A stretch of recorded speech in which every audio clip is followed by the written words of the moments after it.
Kita harapkan dengan nanti berjalannya aplikasi modul kinerja organisasi ini, kita akan memiliki satu database ya, kinerja organisasi seluruh UPK seluruh Indonesia. Dari hasil beberapa kami sosialisasi dan diundang oleh teman-teman unit eselon 1 sih, kayaknya para operator, para OPK ini sudah familiar begitu. Setelah tadi kita diberikan penjelasan mengenai latar belakangnya dan juga fitur-fiturnya, kapan sih ini modul ini mau mulai digunakan?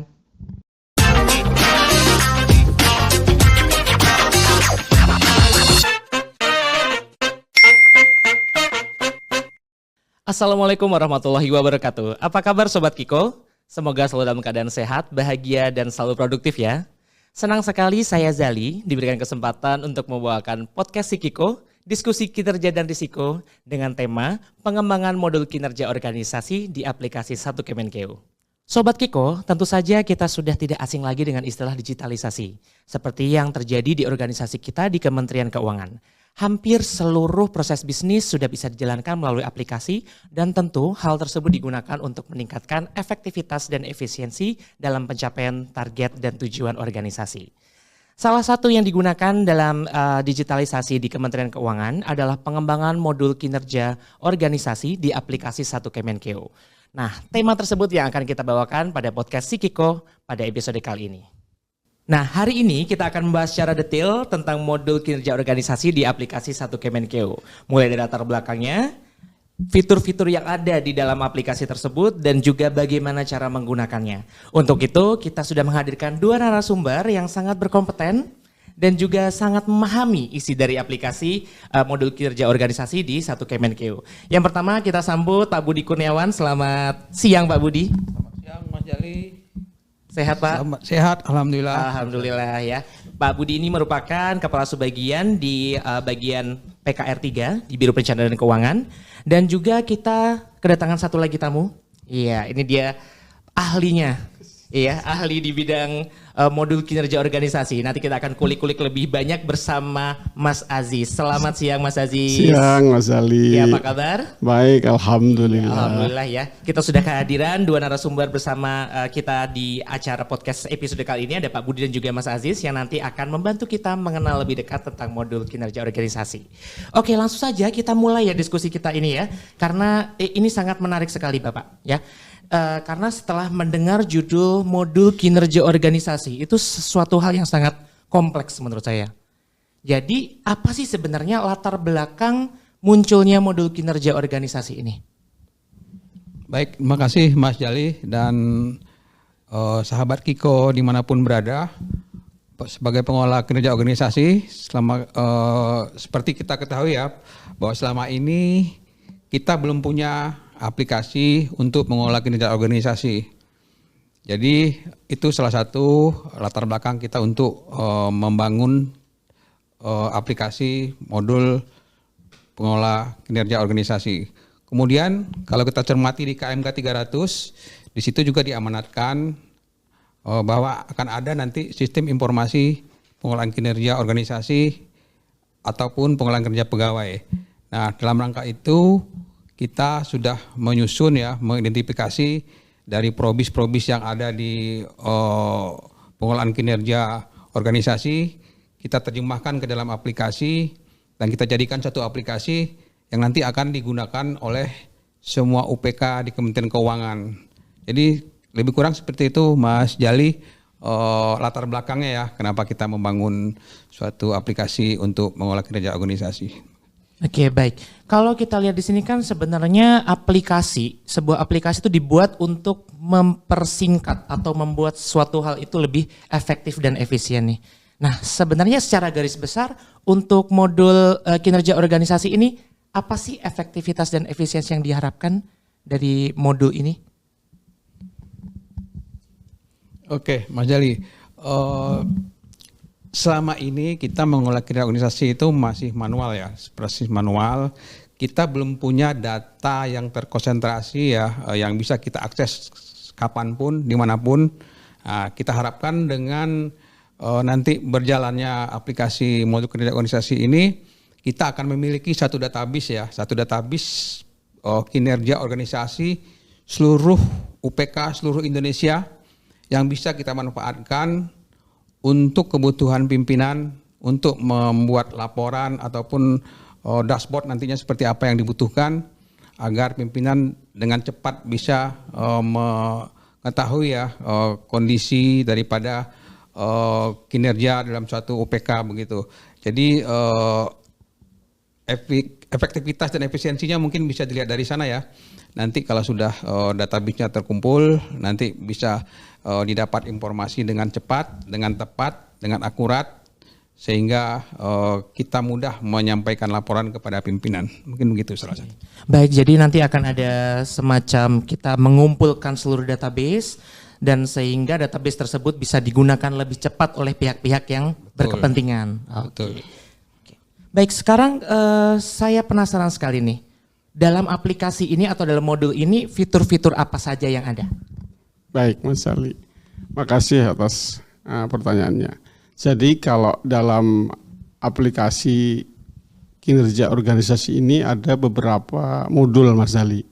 Jadi modul pertama itu adalah modul PK. Jadi modul PK ini kita buat untuk memfasilitasi pimpinan UPK untuk membuat perjanjian kinerjanya.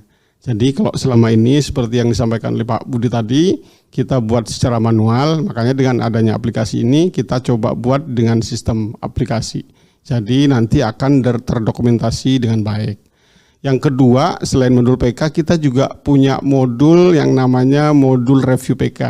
Nah, modul review PK ini kita bangun agar UPK yang bersangkutan atau UPK di atasnya dapat melakukan pengecekan kembali atas manual-manual IKU yang sebelumnya di modul PK telah dibuat. Apakah sudah sesuai dengan update terakhir dari manual IKU. Terus yang ketiga, modul NKO dan LCK, yaitu modul untuk mencatat dan melaporkan nilai kinerja organisasi yang kita punya dan laporan capaian kinerjanya. Nah, di aplikasi ini kita buat periodenya bulanan jadi Mas Ali. Jadi kalau misalkan ada UPK yang dia IKU-nya itu dipantau dan terrealisasi dalam tiap bulan, kita sudah akomodir di aplikasi ini. Jadi nanti bisa diinput secara bulanan di aplikasi ini atau misal dia ikut triwulanan bisa juga dicatat secara triwulanan. Jadi yang keempat adalah modul rencana aksi. Jadi kalau modul rencana aksi ini kita akomodir untuk pemenuhan terhadap permintaan dari Kemenpan RB ya Pak Budi ya. Jadi tiap awal tahun kita diminta untuk membuat rencana aksi atas IKU-IKU yang telah kita buat. Dan ini akan dipantau oleh Kemenpan RB.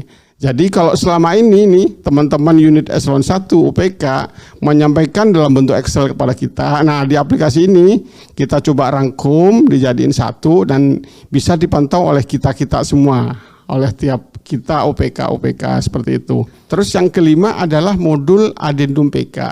Jadi modul addendum PK ini kita buat untuk memfasilitasi ketika di tengah perjalanan ada perubahan-perubahan PK yang akan dilakukan oleh pimpinan UPK. Nah, di modul inilah kita akan fasilitasi untuk melakukan addendum PK-nya. Sehingga nanti prosesnya akan melalui aplikasi ini dan pimpinan OPK di ujungnya akan melakukan tanda tangan elektroniknya di nadinnya masing-masing seperti itu. Dan terakhir Mas Dali, ini adalah modul monitoring. Jadi kalau di modul monitoring ini kita bisa memantau bagaimana pengisian dari modul-modul yang lain oleh OPK bersangkutan ataupun oleh UPK di atasnya. Jadi sejauh mana misal kalau modul PK ini OPK di bawahnya sudah menyusun gitu kan. Apakah sudah semua selesai atau ada yang berproses? Nah, di monitoring inilah bisa kita lihat seperti apa. Seperti itu mungkin fitur-fitur yang ada di modul kinerja organisasi ini, Mas Ali. Oke, jadi kalau tadi setelah kita mendengar penjelasan dari Mas Aziz nih ya, itu banyak sekali modul-modulnya, fitur-fiturnya banyak sekali. Cuman sebenarnya itu bisa kita simplifikasi, itu sesuai dengan proses bisnis semuanya ya. Dari mulai dari perjanjian kinerja sampai ke monitoring, semuanya itu berurutan. Jadi itu udah sesuai dengan proses bisnis, sehingga mungkin Sobat Kiko ya, tadi mendengar penjelasannya, wah panjang sekali nih, banyak sekali. Tidak perlu khawatir ya, itu semua udah sesuai dengan proses bisnis. Nanti apalagi kalau kita udah masuk ke aplikasinya, pasti akan lebih mudah memahaminya lagi ya Mas Aziz ya. Iya benar Mas Zali. Oke, nah sekarang nih pertanyaan selanjutnya nih. Setelah tadi kita diberikan penjelasan mengenai latar belakangnya dan juga fitur-fiturnya, kapan sih ini model ini mau mulai digunakan? Oke, Mas Jali, modul ini sebenarnya sudah cukup lama juga kita persiapkan ya. Dari tahun kemarin sebenarnya sudah pernah kita uji coba untuk penerbangan PK tahun 2024. Namun kita kembangkan lagi untuk melengkapi modul-modulnya. Dan modulnya ini nanti diharapkan tahun 2025 ini semua modul sudah siap untuk digunakan. Dan modul itu tersedia di aplikasi Satu Kemenq. Karena kebijakan Kementerian Keuangan ya untuk aplikasi layanan internal itu harus ada di aplikasi Satu Kemenq. Jadi nanti teman-teman pengolah kinerja Sahabat Kiko bisa mengakses aplikasi tersebut melalui aplikasi Satu Kemenq. Mungkin tidak asing lagi ya bagi semua teman-teman Sahabat Kiko dimanapun. Demikian Mas Jali. Oke, jadi tadi dari penjelasan Pak Budi itu 2025. Apakah itu berarti Januari ini sudah mulai diberlakukan Pak? Iya betul, karena kita tahu ya bahwa PK itu kan maksimal ditandatangani di akhir Januari 2025 ya untuk PK tahun 2025. Jadi mulai sekarang juga teman-teman pengolah kinerja mungkin sedang melakukan penyusunan PK, mengadakan refinement ya. Nah nanti ujung-ujungnya adalah menghasilkan konsep PK. Nah konsep PK itu nanti yang akan diinput di dalam aplikasi modul kinerja organisasi di Satu Kemenq nanti di Januari tahun 2025. Oke baik, ini kan sebenarnya kalau kita melihat dari jangka waktu nih, kita sudah di tanggal 24 Desember, kira-kira masih ada seminggu lagi sebelum kita launching nih, gampangannya kita udah launching. Nah kira-kira apa aja sih yang udah disiapkan, maksudnya untuk kira-kira hal-hal apa yang sudah dilakukan dan akan dilakukan untuk dapat mengoptimalkan penggunaan modul ini? Ya Mas Zali, emang waktu sih kalau kita lihat secara waktu emang terkesannya mepet ya Mas Zali. Namun persiapan untuk penerapan ini kita sudah lakukan jauh-jauh hari. Jadi di 2024 nih Mas Zali, kita juga sudah meminta unit Eselon 1 pimpinan UPK itu untuk menginput di Satu Kemenq-nya untuk 2024-nya. Meskipun pada saat itu di 2024 kita masih melakukan penandatanganan atau membuat perjanjian kinerja itu secara manual. Tapi aplikasi ini pun sudah ada sebelumnya Mas Zali. Nah, disitulah kami meminta pimpinan UPK untuk mencoba juga mengisi juga, meskipun secara manual sudah dibuat, tapi kami minta pimpinan unit eselon pimpinan UPK itu untuk membuat di modul ini, modul kinerja organisasi ini. Jadi secara praktek mereka sudah melakukan praktek di Mas Zali. Tinggal pembiasaan aja, apakah mereka sudah mencobanya atau belum seperti itu. Nah, kalau kami lihat sih dari hasil beberapa kami sosialisasi dan diundang oleh teman-teman unit Eselon 1 sih, kayaknya para operator, para OPK ini sudah familiar begitu. Mudah-mudahan sih Mas Zali di pas penerapan nanti 2025 kita full pakai aplikasi ini, jadi nggak ada masalah seperti itu. Oke, baik. Jadi sudah dilakukan jauh-jauh hari dan juga nanti antisipasinya ketika sudah dilakukan, sudah ada istilahnya sudah ada persiapan-persiapan ya. Karena benar. Ini memang langkah awal itu emang sangat yang paling penting. Ya, benar sekali dari launchingnya sebuah aplikasi itu. Oke, pertanyaan selanjutnya nih. Siapa saja yang dapat mengoperasikan modul ini atau aplikasi ini? Baik, Mas Zali.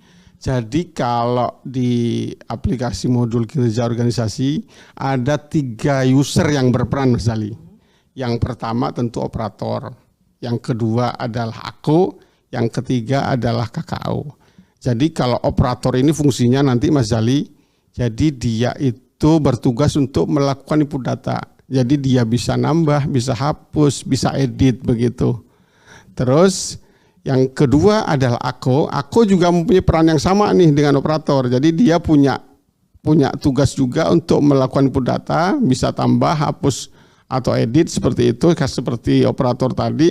Cuman ada tambahan nih untuk Ako nanti kami minta supaya dia melakukan upload piagam manajemen risiko di aplikasi ini.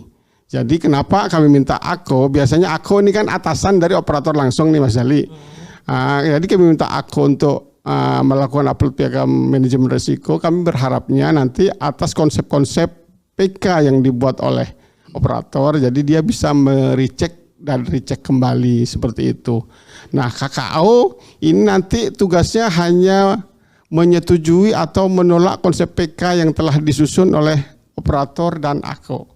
Jadi kalau misal dia setuju atas konsep PK, jadi KKO hanya tinggal terima dan otomatis PK tersebut akan masuk ke Nadin pimpinan UPK seperti itu. Terus Ako dan KKO ini siapa yang milih Mas Zali? Nah, Ako dan KKO ini sifatnya ex officio Mas Zali.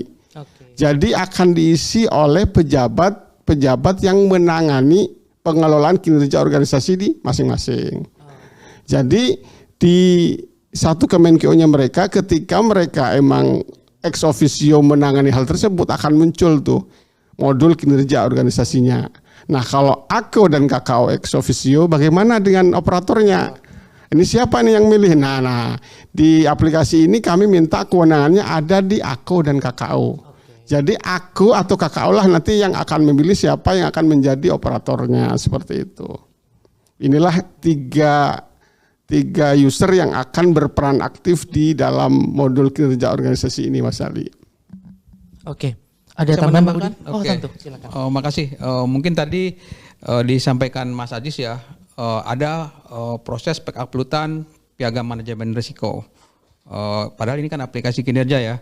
Nah, ini memang untuk saat ini kita masih mengharapkan ya di aplikasi manajemen kinerja itu masih ada proses untuk upload piagam manajemen risiko, karena aplikasi manajemen risiko sendiri itu aplikasi Inkrima ya, dalam hal ini aplikasi Inkrima itu masih dalam proses untuk bisa mengupload data ke Nadin yang nanti akan ditandatangani oleh pimpinan UPK melalui mejaku begitu ya, di Nadin gitu ya. Dan kita tahu bahwa pimpinan itu mengarahkan agar semua dokumen itu ditandatangani oleh pimpinan UPK itu melalui mejaku di Nadin, sehingga ini ada tambahan prosedur lah ya di aplikasi manajemen kinerja organisasi ini, ada proses untuk mengupload data piagam manajemen risiko agar nanti pimpinan UPK ya, dari Bu Menteri sampai dengan pimpinan UPK TRI itu menandatangani piagam risiko sekaligus sewaktu menandatangani perjanjian kinerja begitu Mas Jali. Jadi prosesnya itu adalah sekali tanda tangan itu bisa mendes piagam manajemen risiko sekaligus begitu. Oke, jadi Sama saya izin nambahkan juga Mas Ali. Sama itu Pak Budi, barangkali yang perlu disampaikan ya. Jadi kalau UPK itu kan ada tingkatannya ya Pak Budi ya. Ada UPK wide tingkat kementerian, 1, 2, dan 3. Jadi kalau tadi disampaikan ada 3 user ya Pak ya. Ada operator, Ako, dan KKO. Jadi kalau di level Ako UPK level 3 Pak ya, ada pengecualian yang berbeda nih tusinya dari UPK 2, 1 dan wide. Jadi kalau di level UPK 3, jadi Ako itu akan berperan seperti KKO di UPK level yang lain. Jadi begitu operator udah nyusun konsep PK-nya, jadi Ako UPK 3 ini dia yang menyetujui atau menolak atas konsep itu. Jadi dia secara tusi akan sama seperti KKO di level UPK yang lain. Nah, dari Ako UPK 3 ini ketika dia setuju, jadi dia akan langsung masuk ke pimpinan UPK 3-nya seperti itu. Nah, ini hanya pengecualian untuk Ako UPK level 3-nya aja seperti itu. UPK level 3-nya. Seperti itu Mas Ali tambahannya. Ya baik, terima kasih banyak. Jadi kalau setelah saya rangkum ini ya, berarti tadi untuk yang dapat mengoperasikan itu ada 3 yaitu operator Ako dan juga KKO. Ya, nah mereka kan tugasnya sudah spesifik banget.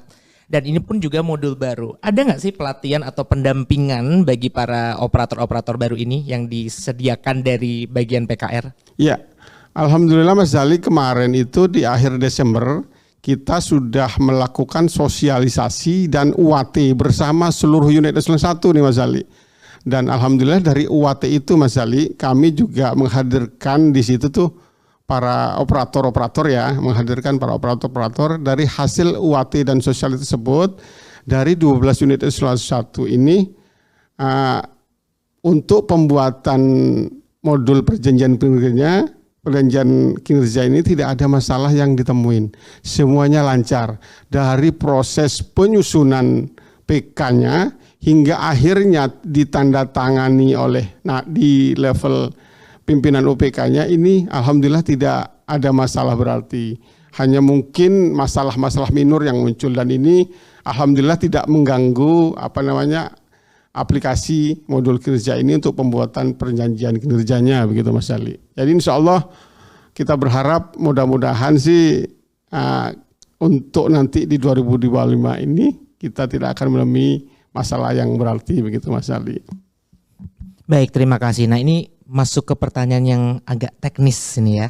Oke, ini kan tadi kita juga ada penyusunan perjanjian kinerja. Nah, untuk penyusunan perjanjian kinerja melalui modul kinerja organisasi ini boleh dijelaskan secara umum gambarannya seperti apa sih? Baik Mas Ali. Jadi kalau di modul perjanjian kinerja ini ada 2 menu utama Mas Ali. Jadi yang pertama itu adalah menu katalog. Menu katalog dan yang kedua itu adalah menu pembuatan PK-nya sendiri. Jadi untuk alur pembuatan PK ini Mas Ali kita mulai dari pembuatan katalog SS terlebih dahulu. Jadi setelah kita buat katalog SS, selanjutnya baru kita buat katalog IKU.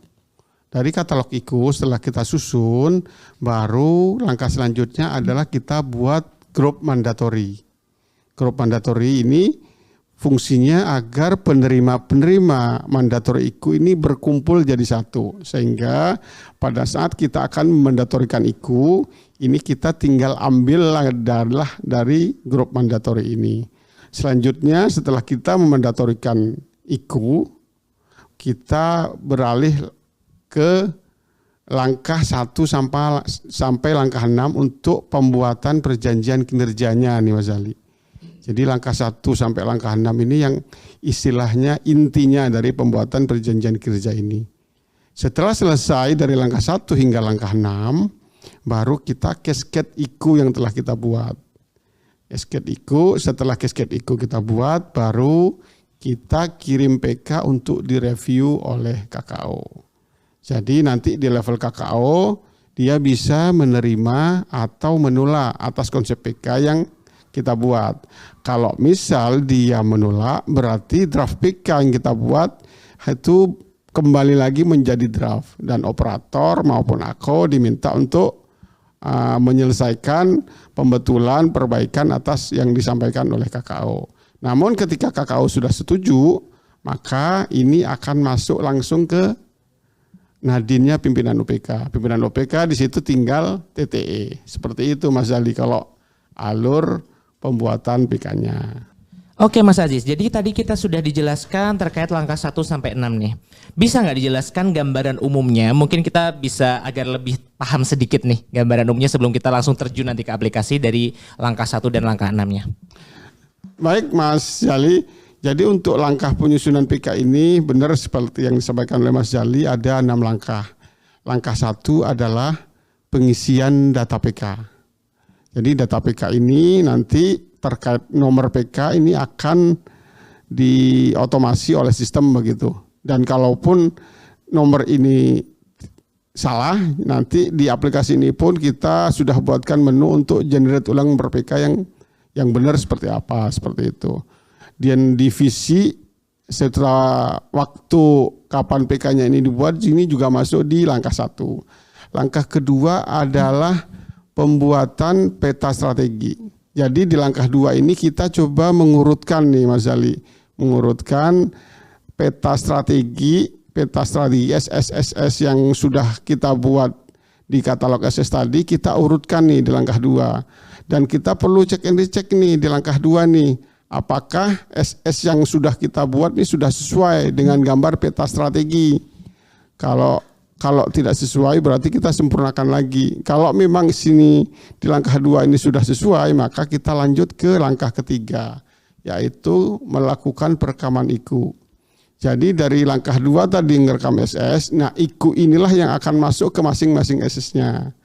Jadi di langkah 3 ini kita selain merekam IKU juga akan melihat kembali manual IKU yang kita telah buat di katalog IKU tadi. Apakah sudah sesuai atau belum? Jadi kami minta bantuan kepada user-user ini untuk melakukan pengecekan lagi di langkah 3 ini terkait manual IKU-nya. Seperti itu. Setelah rekam IKU, selanjutnya di langkah keempat adalah rincian target kinerja. Nah, di langkah keempat ini kami minta supaya dicek and recheck kembali apakah pengisian targetnya ini sudah sesuai. Ini perlu diperhatikan dengan seksama ini karena nanti target ini akan masuk di draft PK yang akan ditandatangani oleh pimpinan UPK. Jadi perlu cek and recheck ya Mas Ali, seperti itu. Terus yang kelima ini pengisian rincian anggaran. Jadi di sini cukup diisi dengan anggaran-anggaran yang sesuai DIPA masing-masing begitu, masing-masing pimpinan UPK.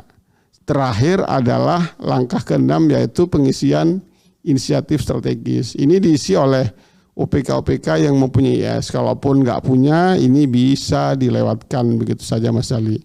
Nah inilah langkah 1 sampai langkah 6 nanti. Nah setelah selesai langkah 1 hingga langkah 6 ini, coba kembali lihat apakah pengisian langkah 1 dan sampai langkah 6 ini sudah sesuai. Kalau misalkan belum sesuai, lanjutkan kembali perbaikan dari langkah 1 hingga langkah 6-nya. Sehingga begitu nanti ditandatangani oleh pimpinan UPK, ini sudah nggak ada masalah dan sudah benar begitu Mas Ali. Mungkin ini Mas Ali terkait langkah penyusunan PK-nya. Makasih. Ya. Ini ada nggak sih hal yang perlu dipersiapkan di luar modul kinerja oleh para operator ini selain hal-hal yang tadi udah masuk di dalam aplikasi? Ya benar Mas Ali. Jadi di aplikasi ini kita juga meminta ada juga hal-hal yang dipersiapkan oleh operator di luar aplikasi. Yang pertama terkait gambar peta strategi Mas Ali. Gambar peta strategi. Jadi kita minta nanti di langkah 2-nya itu pada saat buat PK, jadi kita mengupload gambar peta strategi. Ini perlu kenapa? Karena nanti akan muncul di draft PK yang akan ditandatangani oleh pimpinan UPK. Terus yang kedua, sebagai pembahasan tadi, yang kedua kita juga perlu nih upload piagam manajemen risiko. Nah, upload MR ini juga harus disiapkan nih di luar aplikasi. Jadi 2 hal ini nih yang harus disiapkan dulu oleh para UPK, pimpinan UPK untuk nanti masuk ke draft draft perjanjian kinerjanya seperti itu.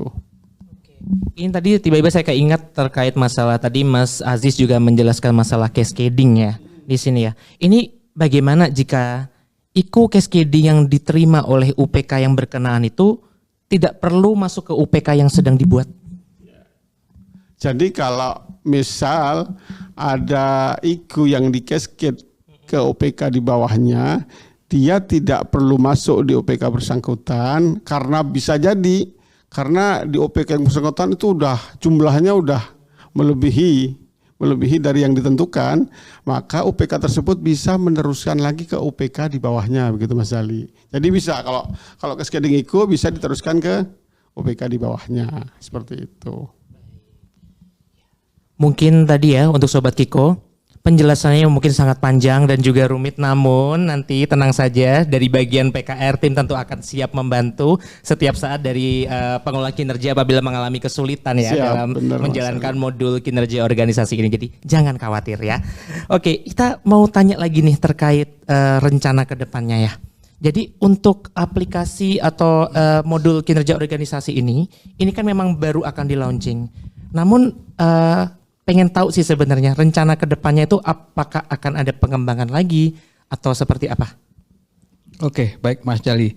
Ini baru langkah awal ya Mas Jali ya. Baru langkah awal kita menyusun aplikasi kinerja organisasi ya. Yang sebelumnya kita masih menggunakan e-performance ya. Itu lebih berorientasi ke kinerja pegawai sebenarnya. Nah, untuk aplikasi modul kerja organisasi ini kita membuat fitur-fitur yang sebelumnya belum ada begitu ya. Yang sebelumnya itu masih melalui proses manual, sekarang kita berusaha untuk membuatnya itu melalui proses otomasi begitu ya. Tadi disampaikan Mas Sajis ya, mulai dari penyusunan PK, kemudian LCK nanti juga melalui aplikasi, kemudian juga adendum juga melalui aplikasi, sehingga nanti semua proses bisnisnya itu sudah tercover di aplikasi ini. Nah, untuk kedepannya seperti arahan pimpinan juga, aplikasi ini nanti akan kita integrasikan dengan aplikasi-aplikasi terkait lainnya ya, terutama dengan aplikasi modul risiko ya. Kita tahu bahwa risiko itu dengan kinerja itu seperti dua sisi mata uang ya yang tidak bisa dipisahkan, sehingga nanti kita akan mengintegrasikan aplikasi risiko ke dalam aplikasi modul kinerja ini.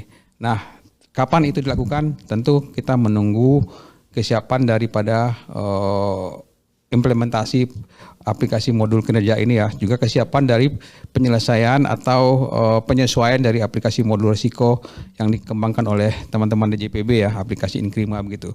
Nah, sehingga nanti aplikasi ini sudah berjalan dengan baik dan database-nya sudah terkonsentrasi di satu server, nanti baru kita akan melakukan integrasi dengan modul risiko yang dibangun oleh DJPB.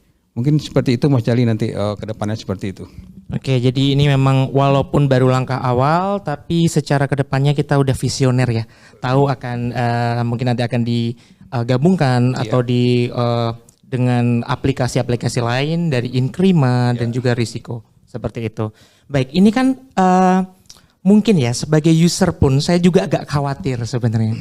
Kalau nanti penggunaannya itu kita kan untuk menggunakan aplikasi itu tujuannya untuk membuat lebih efektif dan efisien secara waktu.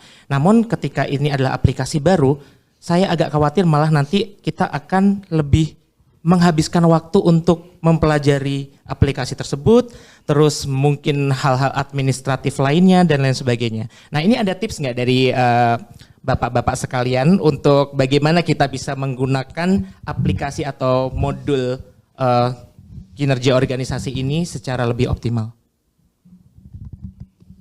Baik, Mas Zali. Kalau untuk tips Mas Zali, mungkin saya bisa menyampaikan dalam 4I Mas Zali. Oh 4 ya, sorry maaf, 4I Mas Zali. Jadi I yang pertama itu Mas Zali adalah pelajari, terus sinergi, komunikasi, sama evaluasi Mas Ali. I-nya di belakang ternyata. Iya benar Mas Ali. Jadi kalau tips I yang pertama Mas Ali terkait pelajari. Jadi kalau di pembuatan modul kinerja organisasi ini kami sudah sediakan buku panduan Mas Ali. Jadi manual books itu kami sudah susun. Jadi para pengguna, user bisa membacanya. Ataupun kalau misal user agak susah untuk membaca, kami juga telah membuatkan Mas Ali video tutorial. Jadi silakan para user untuk lihat-lihat video tutorial. Silakan juga hubungi kinerja OPK ya di atas user Bapak Ibu sekalian. Itu untuk yang pertama Mas Ali, pelajari. Yang kedua sinergi Mas Ali. Jadi aplikasi ini kita susun ngeling Mas Ali antara OPK di atas dengan OPK di bawahnya begitu. Jadi terhubung antar OPK begitu. Jadi perlu diperhatikan antara pemberi sama penerima IKU mandatori dan IKU cascading untuk saling komunikasi, saling sinergi, menanyakan gitu, apakah sudah diterima dengan baik atau ada yang kurang seperti itu. Makanya perlu sinergi nih antar OPK. Terus yang ketiga Mas Zali, komunikasi. Nah, kami sarankan para user ini untuk jangan malu bertanya Mas Zali. Kalau malu bertanya kan katanya sesat di jalan begitu. Nanti kalau terkait aplikasi ini silahkan para user malu bertanya kepada OPK satu peernya atau kepada OPK di atasnya ataupun langsung kepada kami siap untuk membantu begitu Mas Zali. Terus yang terakhir Mas Zali, yang terakhir adalah apa Mas Zali? Evaluasi. Jadi kami dari hasil UAT kami Mas Zali kemarin itu kami temuin masih banyak rupanya operator-operator itu sudah mengirimkan konsep PK ke pimpinan UPK, tapi di targetnya itu ternyata masih ada yang kosong-kosong Mas Zali. Makanya kami minta kepada teman-teman user supaya ngecek and recheck kembali nih atas PK yang telah dibuat dengan cara download saja Mas Zali dari PK yang sudah terbentuknya, download baru cek kembali itu. Jadi evaluasi kembali atas PK yang sudah dibuat, konsep PK yang sudah dibuat sebelum dikirim ke pimpinan UPK-nya. Kenapa harus cek and recheck Mas Zali? Karena ketika sudah di-TTE oleh pimpinan UPK, ini PK sudah nggak bisa diapa-apain.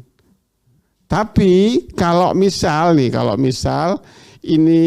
ini sudah masuk ke pimpinan UPK, di konsep Nadin pimpinan UPK, ternyata setelah dicek ini ada kesalahan, tapi belum ditandatanganin. Nah ini masih bisa nih, masih bisa diakomodir di aplikasi ini. Dengan cara apa?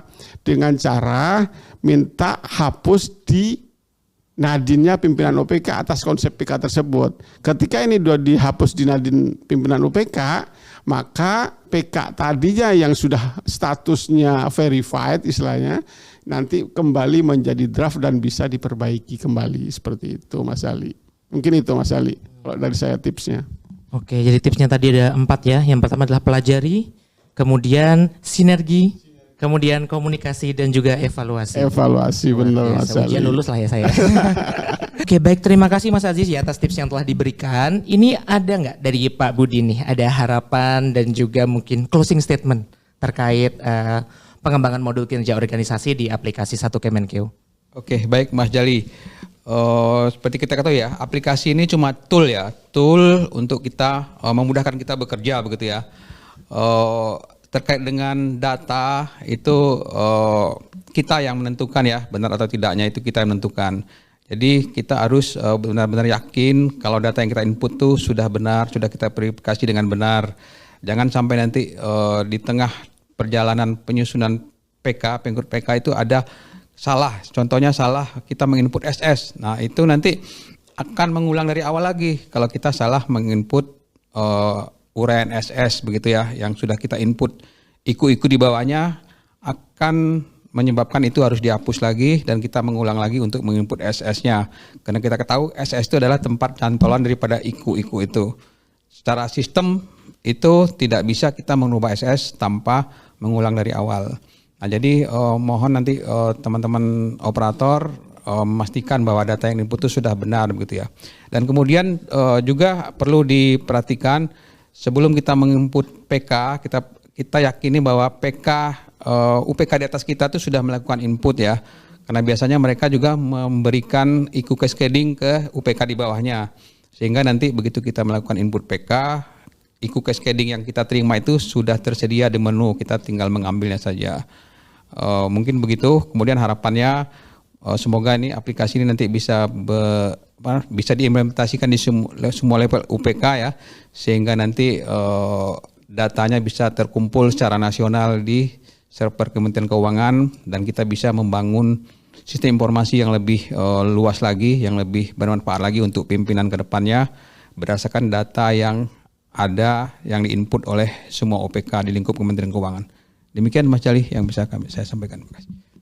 Itu tadi ya diskusi kita tentang pengembangan modul kinerja organisasi di aplikasi Satu Kemenkeu. Semoga apa yang kita diskusikan bisa memberikan manfaat kepada Sobat Kiko dimanapun teman-teman berada. Dan juga kami mengucapkan terima kasih banyak kepada Pak Budi dan juga Mas Aziz yang setelah bersedia hadir di podcast kita hari ini memberikan gambaran, deskripsi dan juga tips-tips terkait penggunaan modul kinerja organisasi di aplikasi Satu Kemenkeu. Baik Sobat Kiko dimana-mana berada, terima kasih telah menyaksikan podcast Si Kiko, diskusi kinerja dan risiko bersama saya Zali di sini. Apabila ada salah-salah kata kami mohon maaf. Akhir kata wassalamualaikum warahmatullahi wabarakatuh. Waalaikumsalam warahmatullahi wabarakatuh. Terima kasih Pak Budi. Terima kasih Pak Haji.